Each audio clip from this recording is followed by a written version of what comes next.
So,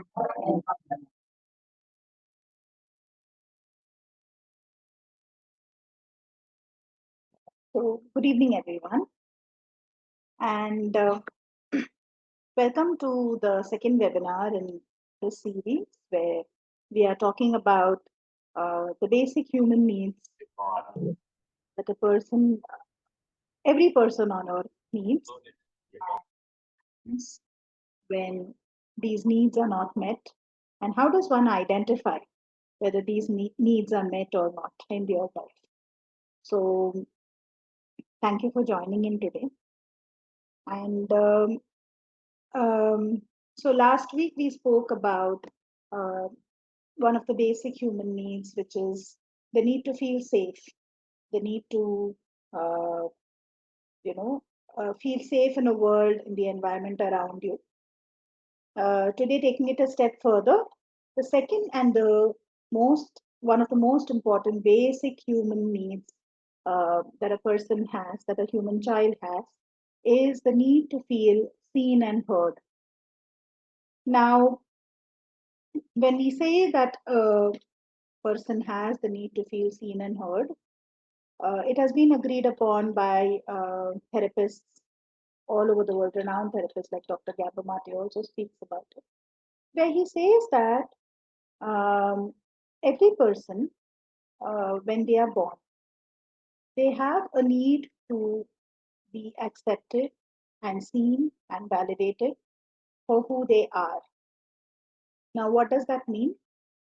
Uh, he says that when a child is born, um, a child does not need a validation because he or she is cute or chubby or a girl or a boy or for their looks or anything like that, but just for the fact that they are validated and they are seen for who they are, that they exist, they are just there, and they exist now on earth in a human form. And that need is so basic, uh, that when a child feels seen or heard by any of the parents or both the parents, uh, just to validate their existence in the family or on earth, then the child develops a sense of safety. Now, what happens when a child does not get this? When a child does not get seen or heard for who they are, what happens is the child starts bartering their expression to feel safe. So, how does the child barter it? Because the need to feel safe is the uh, you know, most basic thing or a survival thing for any person. So, what does the child do to feel safe? Is the child can start developing tendencies, which is very unconscious and subconscious, to match the expectation of the parent or to match the expectation of the environment, just to feel seen and heard and validated for who they are. So, this can be so unconscious and so subconscious that in the growing up years or in the later years, it can be seen as extreme people pleasing tendencies. When a person does not get seen and heard for who they are, and here I'm not talking of seen and heard in terms of their expression or seen and heard in terms of what they say, but just the feeling that yes, I exist and my opinions and my identity matters, and I can feel safe in my expression and I can be seen for who I am.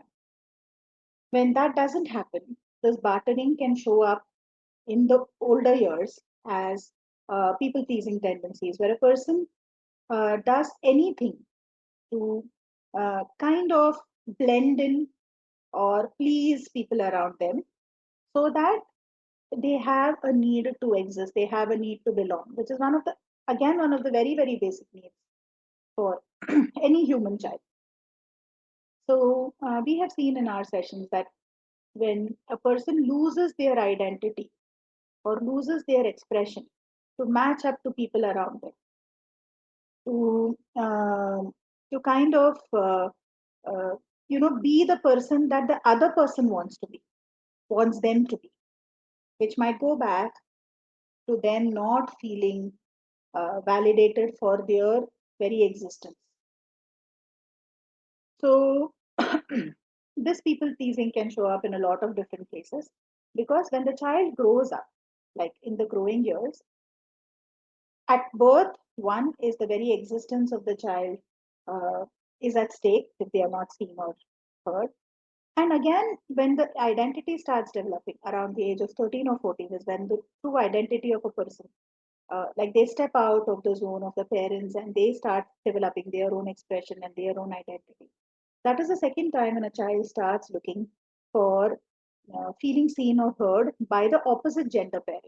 So for a girl, it is very important to be seen and heard for who she is by the father. And for a boy, it is very important to be seen and heard by the mother. Now, what happens when this does not happen is uh, the girl either becomes a daddy's girl, where she gets extremely entangled with how her father wants her to be, and hence is not free to live her life because she then starts living in the validation of the father or the masculine, and the boy becomes a mama's boy, where he looks for validation and love and acceptance from the mother, from the feminine, and starts attracting partners later in life where he places them like in the mother's role, the bigger one to take care of me or nurture me in a particular way. Now this is because in the crucial years of development of identity, that is 13 or 14 years, the person has not felt seen and heard, or the person has not felt validated for their very existence as a girl or a boy. So that's the second time uh, when I can't say the second time, but that's another time. So again, in peers, when a child starts developing a social circle, this happens around the age of 6 or 7, when they step out of home, go to school, and they start developing a peer group. That's again a time when they have a social acceptance to be seen and heard. So when at a basic level, when a child is born, when at a basic level the child does not feel seen or heard uh, for their true expression of their existence, then this bartering starts happening at smaller levels at every stage of life. So it can happen with friends, it can happen with parents later on during their identity development stage, it can happen later with partners, it can happen later with office colleagues. So this is such a subconscious and unconscious thing that when a person does not feel seen and heard for their very existence, the first and the most basic thing is their identity or their existence on earth is at stake. And because their identity on earth is at stake, it is a survival. And hence, to survive, again, going back to safety, they start fawning, they start pretending to be someone whom they are not, who they are not. And later on in life, they feel, oh, you know what, this person. So it shows up outside in the world because they are not living their true self. They start seeing that in people. Oh, this person doesn't feel true. This person feels fake. This person feels not okay. So when a person's identity is not validated, two things can happen. One, either they go outside into the world to become what the other person wants, or they shrink themselves and say, I don't feel safe to show myself for who I am. Yeah. Now, vis-a-vis a person who feels seen, validated for their very existence, how will their life show on earth? Now, this person has a very strong ground to stand in their existence, has a very strong foundation for their existence on earth, for their identity on earth. So they know they have an opinion, they feel safe to express themselves. And when I say express themselves, it is not only in terms of what they talk, but also in who they are. So, how they dress, what they say, what opinions do they have, are they able to word it, not word it? They know, they feel safe in their body, they can embody their very existence on earth. And one of the ways in which we can identify whether we have not felt seen or heard, some of the ways is, do you feel like in a group you are not able to be who you are not able to express or say what you want to say? Do you feel that, do you feel threatened in a group situation to express your opinion in a particular way? Do you feel threatened in a social situation where you feel this has to be done a particular way and I cannot uh, say or be who I am? So these are small nuances where it'll take you back to this question, that have I felt seen or heard? Have I felt validated for my very existence on earth? So in the therapy jargon, we say self-love, or we say, accept yourself for who you are. But a child who has not felt safe to express and be themselves just for who they are on earth will, mm, it is such an existential thing. It is such a survival thing for them that it is very difficult for them to let that go, even if mentally we understand that, yeah, I can be who I am. So we start mm, behaving in ways which is more outwardly than more connected to the core.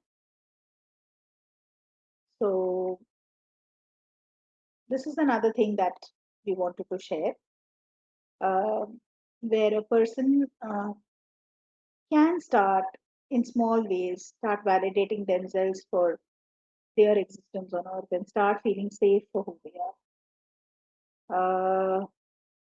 Most times it goes to the fear of being seen, fear of being visible to the world, or it can, for people who have jobs where they need to go out there and meet people, they find it challenging to put themselves out there. Or for people who feel that they need to work in a team or they need to work in group settings, they find it threatening to express their own opinions. So these are the small ways in which a person can identify whether their very existence on earth has been validated, and if not, how do they feel in it? It can go back to feeling very helpless. It can go back to feeling extremely sad. And those are those parts which have not felt or which are coping to uh, feel their very existence on earth. So we would like you to sit this week with these questions as to, in which places do you feel you need to barter a part of your self expression or your identity to just be a part of this world, just be a part of a group, or just be a part of, uh, a set of people around you? Or even when you are with yourself, do you feel safe enough to uh, stand in your own expression and validate? So we would like you to sit with these questions, and yeah, it will boil down to feeling very safe uh, in your expression, in your identity. And we welcome you all to share your experiences by them. Yeah. So, shall we start off with the discussion?